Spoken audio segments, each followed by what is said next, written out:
Entonces, es un honor para mí presentar a Javier Russo el día de hoy.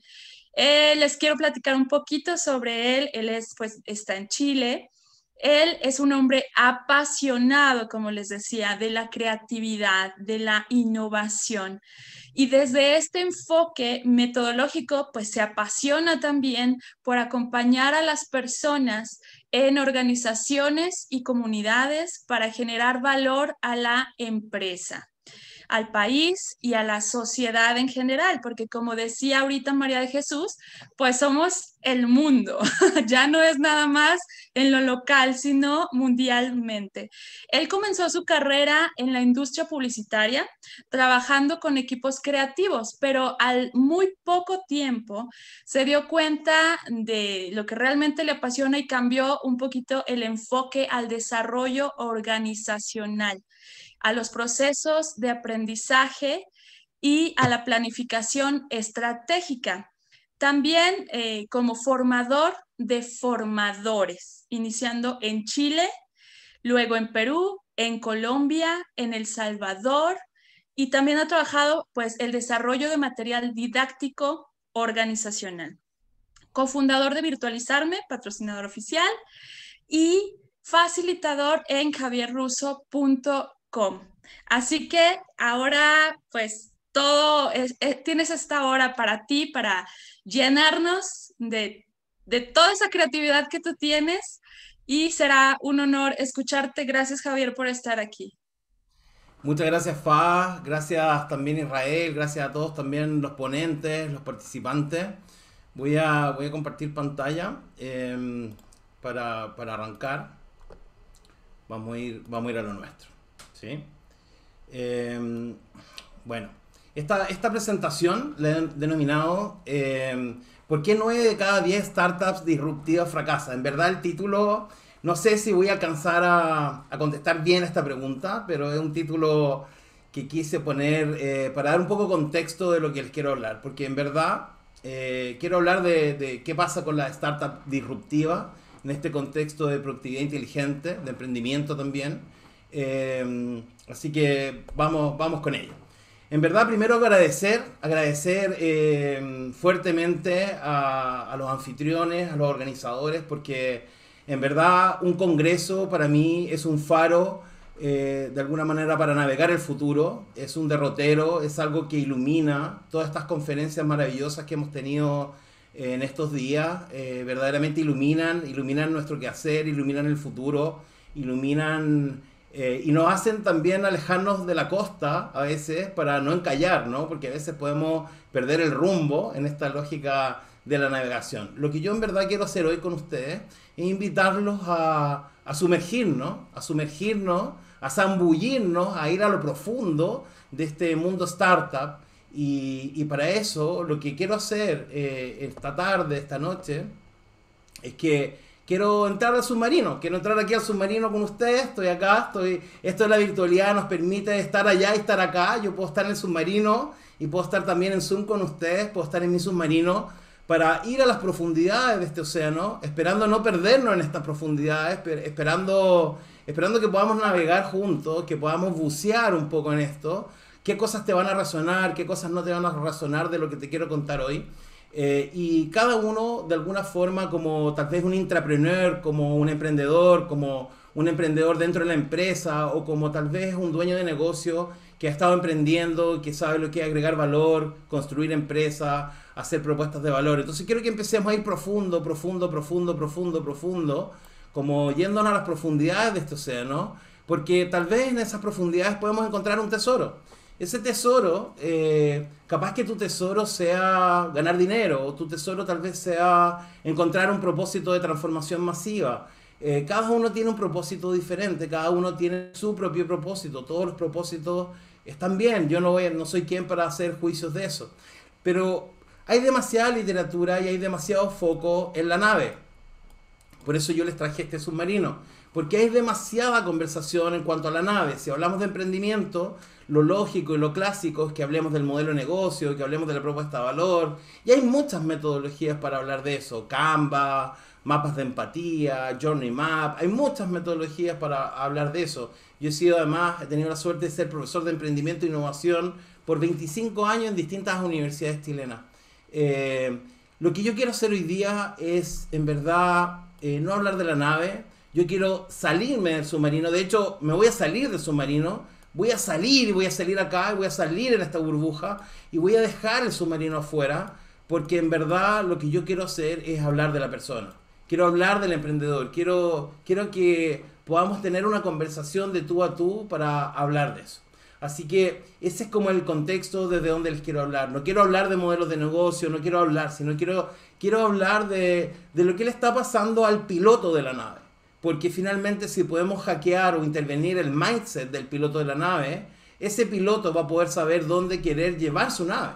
Pero si tiene creencias limitantes, si está mirando el mundo desde cierto lugar que tal vez tiene ciertas rigideces, o a lo menos no tiene conciencia de algunas cosas que están ocurriendo frente a nuestras narices hoy por hoy y en un futuro muy cercano, cómo de alguna manera el mundo está cambiando aceleradamente. Entonces esta conferencia trata un poco de eso, para poder reflexionar en torno a eso, a lo que está ocurriendo, ya sea que quieras emprender, ya sea que tengas una startup que la estés haciendo, algunas cosas que tienes que tener conciencia al menos para poder mirarla. Entonces, volvemos acá a la presentación para poder indagar. Entonces, lo primero que te quiero preguntar es que, ¿qué significa el concepto startup para ti? Y para esto, quiero pedirte que tomes tu móvil, tomes tu teléfono móvil, vayas a menti.com y pongas el código 8387 138. 83 87 138. Está aquí en pantalla. Te lo dejo ahí para que me respondas y podamos generar como un cardumen dentro de este océano para ver cuáles son esas creencias de lo que tú traes, para ver desde dónde lo estás mirando, qué significa para ti este concepto de una startup. ¿Qué es lo que es una startup para ti? El código en menti.com es 83 87 138. Les doy un minutito para que le van a aparecer ahí algunas alternativas. Me puedes regalar ahí lo que tú estás mirando, cómo ves este concepto de qué es lo que es para ti una startup.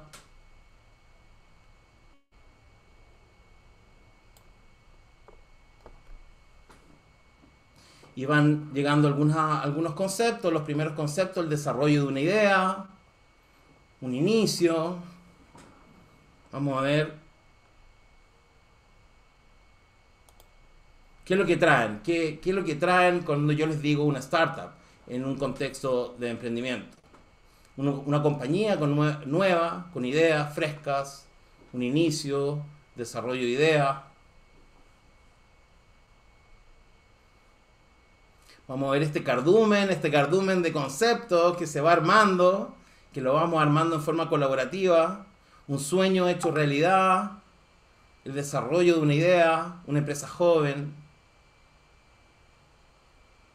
ideas en acción, creatividad. Grande va apareciendo el concepto de emprendimiento.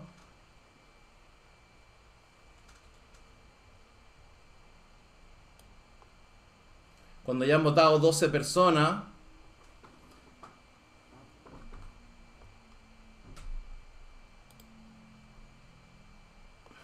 emprendimiento, compañía nueva con ideas, un servicio VIP, una compañía emergente, innovación. Mira, creatividad, emprendimiento, empieza a aparecer como dos ideas, fuerza, que están acá en la sala.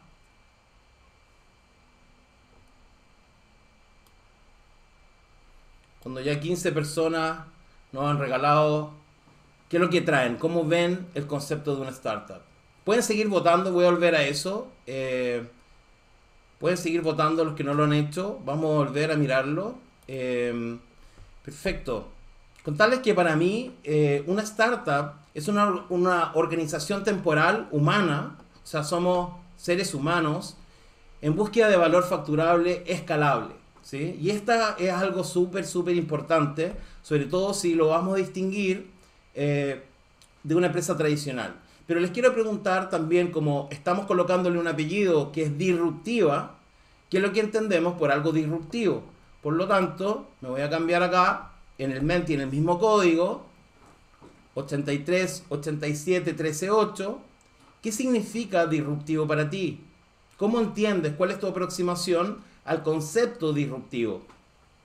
Algo disruptivo. ¿Qué es lo que es para ti? Desorden.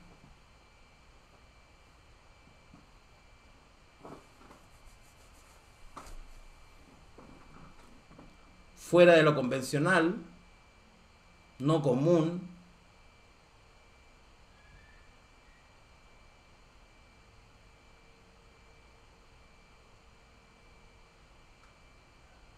Rompiendo paradigmas. Sin objetivos. Más allá de lo habitual. Intereses diferentes. Algo quebrado, diferente. Salir del molde. Algo diferente. Se establece como más común, diferente, algo distinto.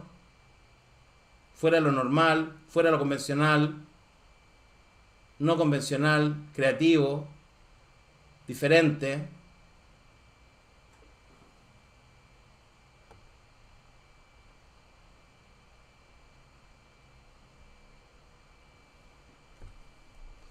Mientras tanto, en lo que era startup, creatividad, emprendimiento, como idea fuerza, y por otra parte, a nivel de qué significa disruptivo, algo diferente, innovador.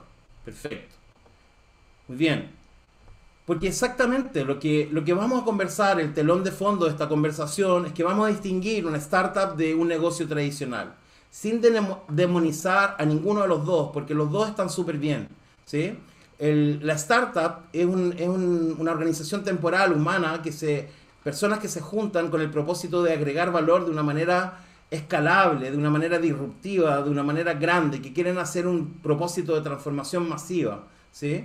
Por lo tanto, una startup apunta a un rápido crecimiento, un crecimiento exponencial, versus un negocio tradicional que normalmente tiene un crecimiento lineal. Una startup tiene una visión global de transformación masiva, quiere desarrollar el mundo que viene, quiere hacerse cargo de algún problema grande.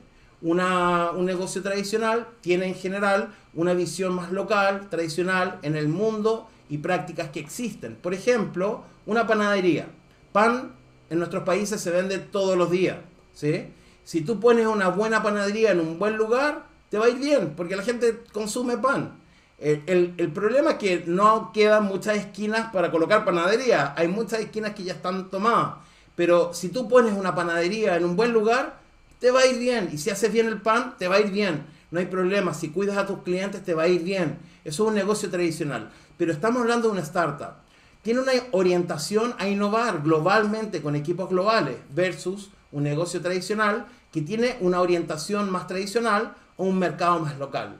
Y por último, sin un modelo de negocio muy claro, mucha orientación a ensayo-error. En general, las startups cuando comienzan tienen un propósito de transformación masiva grande, pero no tienen muy claro o vagamente claro quién realmente es el cliente, cuál es la solución. Tienen una idea vaga, pero en verdad cuál es la solución, ¿sí?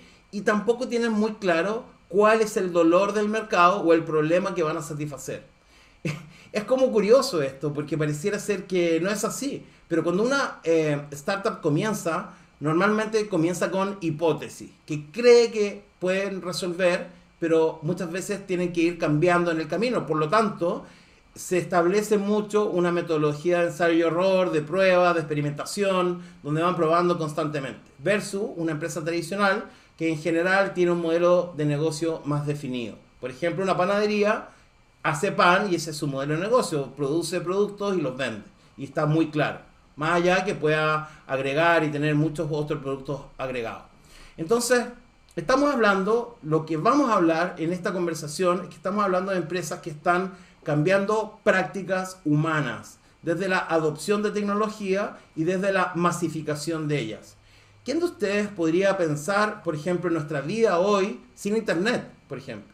Pero Internet no tiene mucho tiempo. Internet, más o menos, fue creada en 1989, 87, por ahí. De hecho, si hacemos un poco de historia y miramos hacia atrás, yo les puedo contar que la World Wide Web, como la conocemos, fue creada el 12 de marzo de 1989, cuando Tim Berners-Lee escribió por primera vez los códigos HTML, HTTP y un programa llamado Web Browser, que son los navegadores que conocemos hoy. Nuestra vida hoy día sin Internet, sin los web browsers, sería bien rara, ¿no? De hecho, hace un par de semanas atrás se cayó por un par de horas Google, y no sé si todos se dieron cuenta, pero un par de horas estuvo caída Google, y créeme que los que nos dimos cuenta entramos en pánico, porque dijimos, wow, ¿qué será de nosotros sin Google? Con todos los servicios que están soportados hoy día en la nube. Bien, por el año más o menos 98, llegó a mis manos este libro, que es de Cloud Train Manifesto, que unas personas se juntaron, unos expertos se juntaron a ver, unos años después de haber creado la World Wide Web, a ver cómo la Internet estaba cambiando, cómo el impacto de Internet estaba cambiando los mercados, los consumidores y las organizaciones. Hoy día pensar que si no tenemos WhatsApp o no tenemos este tipo de medios tecnológicos para comunicarnos sería bien distinto. De hecho, hace no muchos años, yo me acuerdo, yo trabajaba en una organización, teníamos un mail para toda la organización cuando partió esto. Entonces, y no fue hace muchos años. Estos gurús de la época se juntaron, hicieron 95 prácticas para poder entender cómo la Internet estaba cambiando las prácticas humanas. De hecho, ustedes lo pueden ver en cloudtrain.com. Acá están esas 95 prácticas que muchas de ellas siguen muy vigentes hasta el día de hoy. Pero yo les quiero solamente relatar las dos primeras que están acá, que me hacen mucho sentido. Primero, si miramos estas dos primeras, dice que los mercados son conversaciones. O sea, no se trata de ni robots ni segmentos de mercado. De hecho, el segundo punto es que los mercados consisten en seres humanos, no sectores demográficos. Yo que estudié publicidad me enseñaron los perfiles socioeconómicos, me enseñaron los sectores demográficos, la segmentación, pero somos personas las que hacemos negocios, las que nos ponemos de acuerdo, las que generamos confianza. Por lo tanto, se trata de un tema humano. Es decir, si miramos esto, que se trata del ser humano, yo los invito a que miremos rápidamente un poco cómo ha cambiado este como salto evolutivo que ha tenido el ser humano, para dar un poquito de contexto. Si miramos nada más ni nada menos que hace 40.000 años atrás, los humanos modernos de esa época salieron de África a colonizar el planeta. Si nos acercamos a la mitad de ese tiempo, 20.000 años, inventaron el arco y la flecha y apareció la revolución que fue la cacería. ¡Wow! Tremenda revolución de esa época. Hace 10.000 años fue la agricultura y los primeros asentamientos, el principio de nuestras civilizaciones y la colonización de América. Hace 5.000 años, estas primeras civilizaciones más sofisticadas, Egipto, Sumeria, y el invento más importante de la historia escrita, la escritura, ¿no? Qué importante.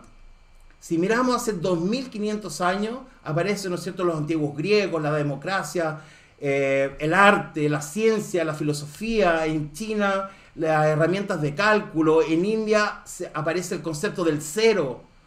Saltos evolutivos tremendos de la humanidad. Y pasando por el Renacimiento y la Revolución Industrial, la historia pareciera que nos muestra que en ciertos intervalos temporales de tiempo, de que cada la mitad de cierto tiempo hay un salto evolutivo tremendo.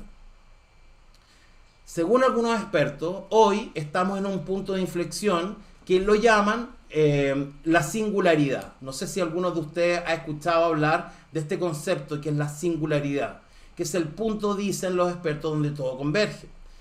¿De qué se trata? De hecho, existe la universidad, que es la Singularity University, que es la Universidad de la Singularidad, donde se ha juntado la gente de Google, la gente de la NASA y varias otras organizaciones más desde el año 2009, y están trabajando en el desarrollo exponencial de ciertas tecnologías para promover, aplicar, orientar y guiar estas herramientas para los grandes desafíos de la humanidad, ¿sí?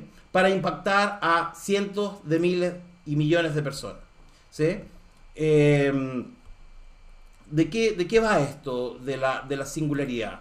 El equipo de investigadores de la Singularity University ha predicho, en función de sus cálculos, que hacia el año 2045 se va a provocar la singularidad tecnológica.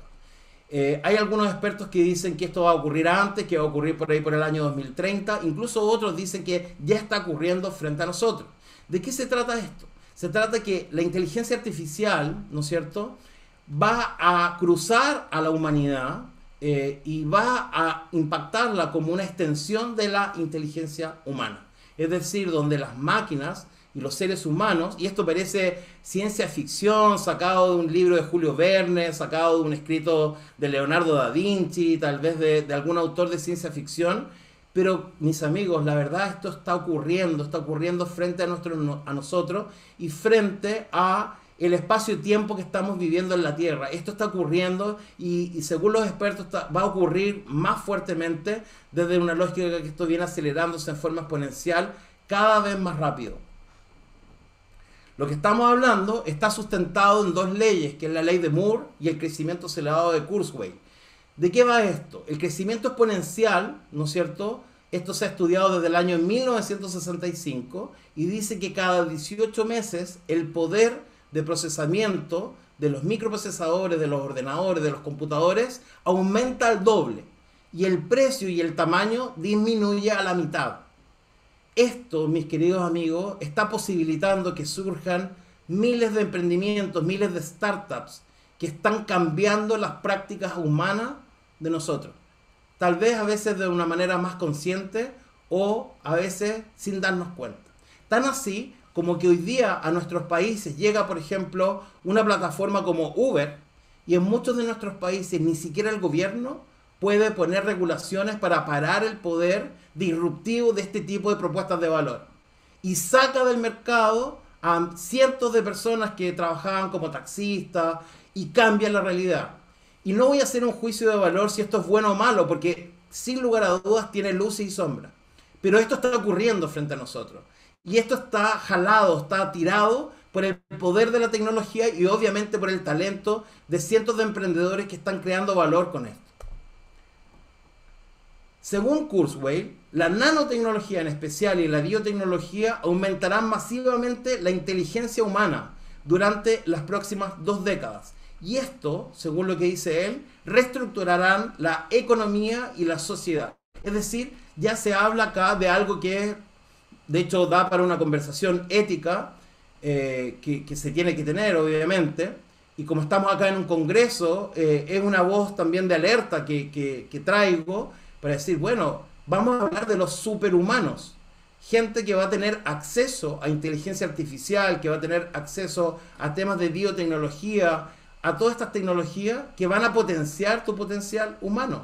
Y vamos a estar en presencia de tener que compartir con unos seres que no conocemos bien hasta ahora, que van a ser una parte humana y una parte máquina. Algo muy, muy loco, que pareciera ser algo de mucho futuro, casi de los supersónicos. Yo cuando chico veía los supersónicos, pero esto está ocurriendo ahora, frente a nosotros. Un señor que se llama Salim Ismail escribió el libro Organizaciones Exponenciales, que en este contexto de lo exponencial empezó a darse cuenta que hay organizaciones como muchas de las que nosotros conocemos y que trabajamos y seguramente somos usuarios de ellas, muchas de ellas como puede ser Google, Facebook, Airbnb, Uber y muchas otras más, que han tenido un crecimiento exponencial. Y por lo mismo escribió este libro homónimo que se llama Organizaciones Exponenciales. Y se empezó a dar cuenta que este tipo de organizaciones tiene ciertas características que las empezó como a resumir, las empezó como a estudiar. De hecho, Salim Ismail fue director también de la Singularity University. Lo primero que él se da cuenta es que este tipo de organizaciones tienen un propósito de transformación masiva y tienen una característica que las diferencia en el mercado, que a lo menos crecen 10 veces superior a sus competidores. Verdaderamente ocupan técnicas organizativas revolucionarias con tecnología y crecen de una manera muy acelerada. Este tipo de organizaciones, como les decía, tienen en primer lugar un gran propósito de transformación masiva. Por ejemplo, acá yo les traje dos de muestra. El de Tesla, probablemente todos conocemos los autos Tesla y cómo están revolucionando el mercado. Finalmente Tesla, y ahí por ahí algunos speakers en este congreso han hablado finalmente en qué negocio estás, recuerdo que decían, qué es lo que estás vendiendo, ¿no es cierto? ¿Cuál es tu negocio? Tesla en verdad no tiene el propósito de vender automóviles. Tesla tiene un propósito de transformación masiva que dice acelerando la transición al transporte sostenible. Su misión, su propósito de transformación masiva es poder acelerar la transición hacia el transporte sostenible. Eso es lo que lo moviliza. Y créanme que un propósito de transformación masiva jala y moviliza a mucha gente, si es que esto es verdaderamente profundo. Por ejemplo, el de Google. Todos podríamos decir, bueno, Google tiene muchos temas, muchas compañías, etcétera, pero su propósito de transformación masiva es organizando la información del mundo. ¡Wow! Es como un gran propósito de transformación masiva. Entonces, la primera pregunta es, ¿cuál es tu propósito de transformación masiva que tiene tu organización? ¿Es tan grande como esto? ¿Quieres llegar así de lejos? ¿Tirar la piedra tan lejos? Como que suena como tremendo, ¿no? Otra cosa que Ismail da cuenta de esto es que este tipo de organizaciones trabaja con personal bajo demanda. Y acá me quiero conectar con un concepto que nos trajo nuestro querido Ernesto a propósito de los nomads. Algo que este tipo de organizaciones está jalando, está tirando, es que está desarrollando y está impulsando el tema de freelancers, de gente que tú puedes contratar a través de plataformas como Fiverr, Workana, Upwork, entre muchas otras, donde ya no trabajan en una organización, van a trabajar apalancándose con el teletrabajo, apalancándose con todas estas tecnologías y tal vez trabajando en compañías que sí le está jalando desde el propósito, desde el para qué, desde poder aportar desde lo que estas compañías te están proponiendo. Otra cosa es la comunidad y la gente. Al tener un buen propósito de transformación masiva, como les decía, mucha gente va a resonar con eso. Formar una comunidad global. Y la comunidad lo es todo hoy por hoy. Yo sé que habemos varios que le estamos apostando al desarrollo de comunidades, porque pareciera ser que en estos entornos VUCA una inteligencia no alcanza para poder resolver los problemas complejos a los cuales nos enfrentamos hoy. Necesitamos la diversidad, necesitamos tener enfoques múltiples para poder resolver los problemas que nos estamos enfrentando cada día. Algoritmos, manejo de algoritmos, muy importante. Este tipo de empresas manejan algoritmos. ¿Y qué son los algoritmos? Por ejemplo, para ponerlo como en fácil.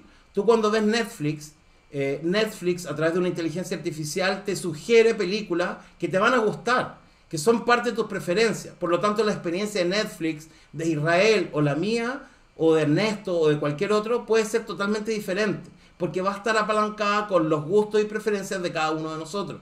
Por lo tanto, este tipo de empresas, de startups, de organizaciones exponenciales, están trabajando fuertemente con la inclusión de algoritmos que van aprendiendo a través de inteligencia artificial de los usuarios, de los clientes, entregándoles valor a cada uno de ellos. ¿Para qué? Para que sigan pagando la suscripción. Porque si para mí Netflix deja de ser entretenido, dejo de pagar la suscripción, ya no la pago y me caigo como cliente, ¿sí?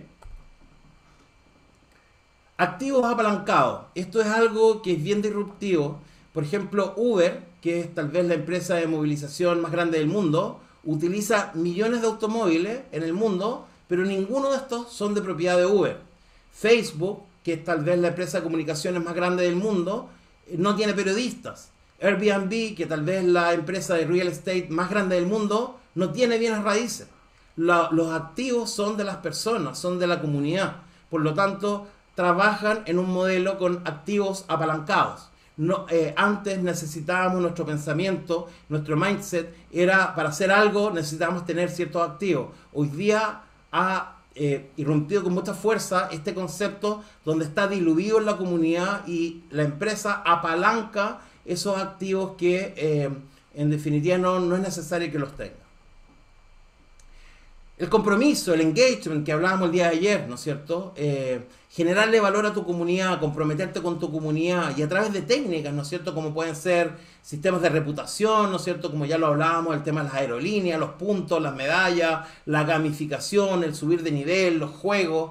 Son muchas veces tipos de metodologías que este tipo de organizaciones nos presenta para poder subir los niveles de engagement de los clientes, poder involucrarlos, poder generar aprecio con la organización, etcétera. Manejar el compromiso. Las interfaces, súper importante, ¿no es cierto? La parte visual, lo que ve el cliente, ¿no? Que sea fácil. Facebook vende publicidad porque tiene una buena interfaz. Si no es fácil, no estarías ahí. Tiene que ser fácil de usar. Entonces la pregunta que nos hacemos, ¿cómo estamos generando nuestras interfaces? Y nuestras interfaces puede ser un reporte, puede ser cualquier cosa que estemos haciendo de valor hacia nuestros clientes, independientemente del negocio donde estemos. Tableros de instrumentos, ¿no? Y ayer nos contaba nuestro colega con esta maravillosa ponencia de tableros, ¿no? De dashboard, de tableros. Lo que no se mide no se gestiona, ya se dijo. Entonces, ¿cómo estamos generando tableros para poder gestionar esto? Tener indicadores, como si estuvieras verdaderamente en una cabina de avión. Experimentar, ¿no es cierto? Este tipo de compañía, y probablemente ustedes como usuarios les ha tocado cuando Facebook empieza a jugar y cambia botoncitos, cambia cosas, y tal vez, oye, mira, a mí me apareció un corazoncito y a ti no. Ah, mira, porque no cambian al tiro a todos los usuarios a nivel mundial, van cambiando por grupos de usuarios de a poco, ¿no es cierto? Zoom ha liberado una parte que la tiene en beta para poder incorporarte en presentaciones, en PPT, pero no todos los usuarios al comienzo lo tenían, poco a poco lo han ido liberando. Estar constantemente generando experimentación, fallando rápido y barato, estando más cerca del éxito de esta manera, fallando rápido y barato, generando pruebas A/B, etc. Autonomía. Las empresas exponenciales crean equipos independientes y multidisciplinarios, operan de una manera descentralizada, venían operando en remoto mucho antes de la pandemia. La pandemia no cambió muchas de estas prácticas, porque ya estaban en remoto. Entonces, esto de alguna manera para todos nosotros nos ha obligado, nos ha forzado a meternos en algunos de estos conceptos para poder generar autonomía con nuestros equipos. Ocupan tecnologías sociales también, como por ejemplo algunos software de apoyo a la gestión, como pueden ser Slack, Trello, Asana, Zoom, Google Drive, Yammer, un montón de otras herramientas, muchas de las cuales son gratuitas, muchas de las cuales tienen modelos freemium, etcétera. Pero están trabajando a través, y no solamente internamente, sino también externamente con sus clientes, pudiendo recibir y automatizando cosas. Por ejemplo, si alguien se suscribe a un formulario, te avisa en Slack, en el canal de Slack, y le avisa al equipo. Por lo tanto, el equipo de soporte, de gestión al cliente, va a poder actuar en forma pronta y segura, y vamos a poder sostener una calidad de servicio, y vamos a poder revisar esos temas, etcétera. Se apalancan con este tipo de tecnología. Entonces, como a modo de resumen, son las TIC, es la información, es lo masivo, ¿no es cierto? Que en la medida que es más masivo va agregando mucho más valor, y son distintas áreas. Áreas como el Big Data, el Cloud, la ciberseguridad, la realidad virtual, la realidad aumentada, blockchain, muchas de estas palabras, no sé si algunas te son familiares, pero si no lo son, toma nota, porque son cosas que están ocurriendo en el mundo hoy, y es el mundo no del futuro, es el mundo de mañana. Estas cosas van a impactar tu industria, van a impactar tu sector si es que no lo están impactando ahora mismo. Entonces, ojo con eso.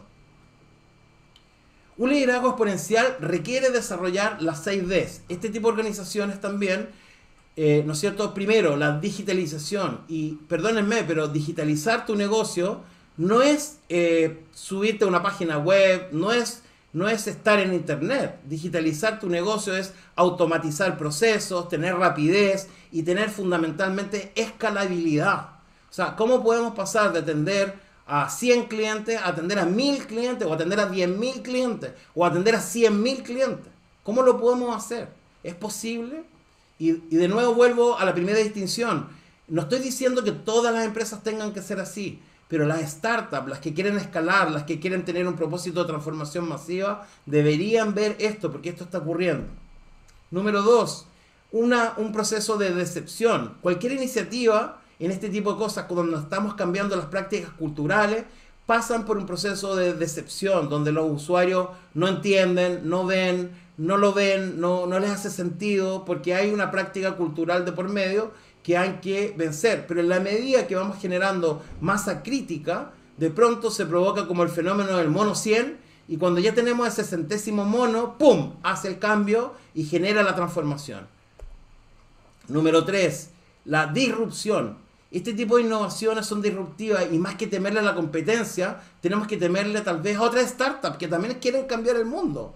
Hay que arrancar un poco a veces y no creerle tanto a los asesores y a los expertos, porque muchas veces los expertos no hablan del mundo que es, del mundo de hoy, pero no están conectados con el mundo del mañana, con el mundo emergente de lo que está ocurriendo. Entonces, si somos una startup o queremos ser una startup, ojo con eso, porque muchas veces los expertos nos van a hablar del mundo que existe. La desmaterialización. Esto es bien importante. Yo cuando fui por primera vez a Estados Unidos estaba fascinado porque vi y subí a un auto, arrendé un auto con GPS y era increíble jugar como local cuando ponía la dirección de donde yo quería ir y la máquina me iba diciendo doble aquí, 200 metros más allá, doble allá, haga la vuelta a la rotonda y llegaba a la hora, perfecto. Hoy, más allá que todavía existan los GPS para distintos rubros, hoy día ese servicio lo tenemos en el móvil. Por lo tanto, el GPS como una máquina para instalarla en tu auto se desmaterializó. Ya no existe. O sea, existe, pero en verdad lo tenemos en el móvil y lo tenemos gratis. Entonces, muy interesante la desmaterialización. Y viene de la mano con lo desmonetizado, porque cuando se desmaterializa, se desmonetiza y pierde valor. Ese GPS puesto en un automóvil ya no tiene valor porque tú lo tienes en tu móvil, ¿sí? 6. Democratizado. Todas estas tecnologías tienden a estar disponibles para todos. Todos tenemos una cuenta de Gmail, todos tenemos acceso a este tipo de cosas, muchas de ellas con modelos de negocio que son freemium, que tienen una parte gratuita y tienen otra parte de pago, pero podemos tener acceso, cada uno de nosotros. Bueno, todo esto en un contexto de lo que Edward Lorenz, por ahí en los años 60, habló del efecto mariposa. Cómo el aleteo de una mariposa, ¿no es cierto?, en un lugar del mundo puede estar generando un tremendo tsunami en otra parte del mundo. Y lo hemos estado viviendo en esto del COVID-19. Cómo, ¿no es cierto?, un problema que se originó en China hoy día puede ser un problema global, ¿no es cierto?, y que nos afecta a todos. Cuando lo veíamos tan lejano allá en China, no, esto no va a llegar acá, esto no va a pasar acá, y pasó. Y miren la que estamos. Entonces, en este acrónimo VUCA, que tanto hemos hablado y tanto hemos reflexionado para tratar de entender esta realidad que estamos teniendo, de un ambiente volátil, incierto, complejo y ambiguo, hay algunos autores que yo me he topado. Ya también Ernesto nos ha compartido el VUCA Prime, que es otra aproximación súper interesante, pero me he topado con este señor que se llama Jaime Casio, que es muy interesante, que él nos propone el modelo BANI o el framework de entendimiento BANI, que es un marco que nos permite ilustrar la escala de las disrupciones, el caos en curso que estamos viviendo y el tipo de respuestas que nos serán útiles en estos contextos, ¿sí? Jaime Casio es miembro del Institute for the Future, uno de los 100 Global Thinkers de la revista Foreign Policy. Es un tipo bien interesante que vale la pena ponerle atención. ¿Y qué es lo que es el concepto BANI? El concepto BANI es el concepto que dice brittle o quebradizo, anxious, que provoca ansiedad, non-linear, que es no lineal, y incomprensible o incompressible. Desmenuzemos un poco este concepto. Brittle o quebradizo, ¿no es cierto? Nos dice primero que los sistemas sociales, económicos y tecnológicos son más frágiles de lo que aparentan. Y como yo les decía hace un par de semanas, Google se cayó. O sea, como que eso tal vez, por lo menos en mi mapa de creencias, no estaba muy disponible. Como que era obvio que Google no se cae. Pero se cayó, y se cayó un buen rato. Estuvo como 2 horas caído. Tienen una apariencia sólida, pero cuando fallan nos encuentran desprevenidos, ¿sí? Hay una posibilidad de sufrir fallas catastróficas. Imagínate si hemos apostado por cierta tecnología, tenemos todo alojado en la nube y se cayó. Se cayó todo, se cayó la disponibilidad de acceso a la información, ¿sí? Nos puede generar unas fallas importantes a nivel de cascada que nos vayan generando muchos problemas. hay un mayor riesgo por este efecto cascada, por lo mismo, ¿no es cierto? Sobre todo con adquisiciones, muchas veces, no sé, Facebook hoy día es dueña de WhatsApp, de Instagram, de varias cosas, entonces finalmente el poder se va acumulando y vamos teniendo problemas también de sistemas interconectados unos con otros. Este concepto de brittle o quebradizo nos trae que como concepto de lo que podemos hacer, porque también la idea es, ok, este es el problema, este es como el marco de entendimiento, pero ¿qué podemos hacer con esto? Primero, hacer sistemas más resilientes o antifrágiles que consigan salir fortalecidos de estas situaciones. Esto lo dice Yamé, pero es como casi que fuera un humano, pero estamos hablando de un sistema. Permitir redundancias. Las redundancias, por ejemplo, yo hoy día tengo en mi casa, tengo 2 internet, tengo 2 proveedores de internet y pago 2 proveedores de internet porque hemos visto que de pronto internet se cae. Si se cae uno, bueno, también el otro se puede caer, pero es menos probable porque es de otra compañía. Por lo tanto, tengo una redundancia para que por lo menos tenga conectividad. Dado que hoy día mi forma de generar valor es virtual, por lo tanto tengo que tener en el fondo una redundancia de esto. Puedo hacer algo con eso. Construir en capas, tomar muchos riesgos pero pequeños, endeudarnos lo justo, respetar lo tradicional, jugar a largo plazo más que a corto, más que hacer pasada, estar mirando a largo plazo hacia dónde queremos ir. En la ansiedad, ¿no es cierto? Este mundo VUCA, independientemente que lo tengamos asumido, nos genera ansiedad. Las nuevas situaciones con las que no estamos familiarizados nos sorprenden y nos desorientan. Muchas cosas que no podemos controlar. Todo parece, como se dijo también en el Congreso, un potencial riesgo. Hay un bombardeo de malas noticias, de fake news, el futuro distópico, teorías conspirativas, tantas cosas. De alguna manera, como también se ha dicho, como esperanza, tener más empatía o más bien con más compasión, poner atención plena, tener desconexión, tener confianza y construir confianza. Son algunas cosas que podemos ocuparnos para poder salir de este espacio de ansiedad. En relación a lo no lineal, los sistemas naturales y los sistemas económicos en general no son lineales. Si introducimos mismo input, normalmente nos sale el mismo output. Los sistemas no lineales en general tienen memoria, ¿no es cierto? La historia pasada de lo que ha pasado ahí predice de alguna manera un comportamiento futuro. Entonces hay que tener finalmente humildad, que hay muchas cosas como lo que no sé, donde en este momento tal vez no somos capaces de comprender. Dentro de esto, siempre buscamos explicaciones de todos como humanos, ¿no? Siempre nos estamos cuestionando las cosas y estamos tratando de tener un entendimiento de todo. Queremos tener entendimiento de todo. A veces no hay muchas explicaciones y a veces las explicaciones que tenemos son simplistas y esto nos lleva a tener malas decisiones, a equivocarnos porque tenemos un entendimiento de la realidad que está menguado. Las soluciones de inteligencia artificial que nos comienzan a sorprender y construyen y empiezan a contribuir a sentirnos también en un mundo más incomprendido porque nos empiezan a mostrar resultados de cosas que no nos habíamos dado cuenta o que teníamos otro entendimiento. Y de alguna manera lo que hacemos los emprendedores para este tipo de situaciones, dado que no tenemos la verdad y no tenemos todo el entendimiento de todo, es estar generando constantemente experimentación A y B y ver en función de los resultados cómo va operando. Dentro de lo incomprensible, tal vez hay que sacar del closet, como se decía, y desempolvar la intuición. Tal vez esta conexión humana que nos va quedando, ¿no? Como conectarnos con, finalmente, qué es lo que te dice la guata, más que la cabeza, o esa inteligencia que está ahí, ese cerebro que está ahí, ¿sí? Como bonus track, 2 conceptos para ya ir cerrando. Primero, no sé si están familiarizados con este otro libro, que se lo recomiendo, que es Reinventando las Organizaciones. Esto es el trabajo de un belga, ex consultor de McKinsey, se llama Frédéric Laloux, y él nos da cuenta de un paradigma emergente a nivel del mundo organizacional y que ya no es algo que estaba en los bordes de la innovación, en las ecoaldeas, en el mundo startup, en el mundo verde, Hoy día esto ya da cuenta de 40 organizaciones de tamaños relativos de 50.000 colaboradores, o sea, no son organizaciones pequeñas, en mercados tan disímiles como la industria del ketchup en Estados Unidos, la industria aeroespacial, la industria automovilística, que toma conceptos como ya lo habíamos visto, como los italianos con los clústeres, como los japoneses, que pymes, pequeñas empresas se organizan, se articulan para un propósito mayor y trabajan en forma colaborativa.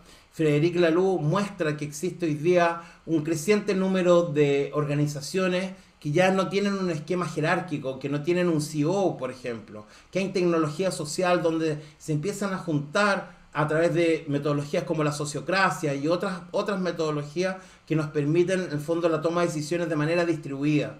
Y esto es algo que también, esta revolución, es algo que también está impactando nuestras organizaciones, que están habiendo casos en el mundo de este tipo de organizaciones que se están comiendo los mercados donde participan, que están atrayendo el talento de personas que quieren trabajar de esa manera, porque el futuro del trabajo está cambiando. Entonces, atención a este concepto de reinventar las organizaciones.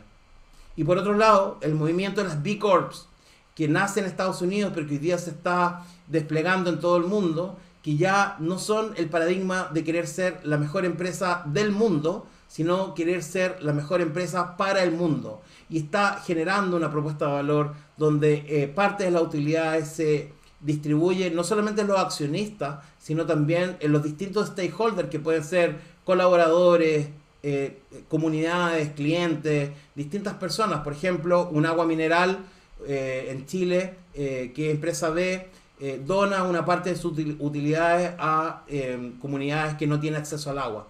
Entonces, cada vez más como consumidores más conscientes están premiando este tipo de propuestas de valor donde no solamente me beneficio yo, sino con mi consumo, al ser un consumo responsable, puedo estar aportándole valor, tomándome la misma agua mineral que podría no agregar valor y solamente llevarle valor a los accionistas, a ayudar y generar un bien común. Entonces, en todo este viaje que hemos hecho a estas profundidades, finalmente me conecto con la esperanza. Me conecto al final, en lo más profundo de esta presentación, me conecto con la esperanza que se puede emerger un mundo mejor, que no toda la tecnología es malo o es una amenaza, que están habiendo casos muy interesantes de nuevas organizaciones, de nuevos conceptos que están emergiendo, de nuevas formas de agregar valor, de trabajar, y que necesitamos nuevos marcos de trabajo, que tenemos que potenciar las comunidades y que tenemos que trabajar juntos para este futuro emergente de este espacio-tiempo que nos toca convivir en la Tierra, que es un espacio de tremendos desafíos, pero también muy interesante, desde poder ser como un verdadero surfista, ya que estamos acá en el océano y que tal vez estábamos esperando toda la vida que llegara esta gran ola. Finalmente la gran ola llegó y está frente a nosotros. Entonces, ¿cuál es la actitud hacia cómo vamos a tomar esta gran ola para ir a estos desafíos? ¿Vamos a ir y nos vamos a arrancar y nos vamos a esconder? ¿O vamos a agarrar nuestra tabla y nos vamos a meter al mar para surfear esta gran ola? La invitación es esa, que agarremos nuestra ola, que nos conectemos, que podamos armar comunidades, que podamos conectarnos, que podamos agregarnos valor y finalmente poder surfear esta gran ola, porque también hay miles de oportunidades que están disponibles para nosotros. Tal vez nosotros no tenemos todas las competencias, tal vez parte de lo que yo te he contado hoy día es chino mandarín para ti. Y no tienes que saberlo todo, porque si estás en un contexto de comunidad, puedes también generar esa inteligencia colectiva o esa inteligencia conectiva, que me gusta llamarlo también, que nos puede facilitar el camino para poder estar haciendo estas disrupciones que el mundo necesita para estos tiempos locos que nos toca convivir. Así que muchas gracias, esa ha sido mi presentación. Feliz de poder compartir con ustedes esta tarde noche para mí. Así que muchas gracias. Gracias a ti también, Javier. Interesantísimo. Aquí en el chat nos comentaba hace un rato, ¿quién fue? Déjame ver quién fue. Ah,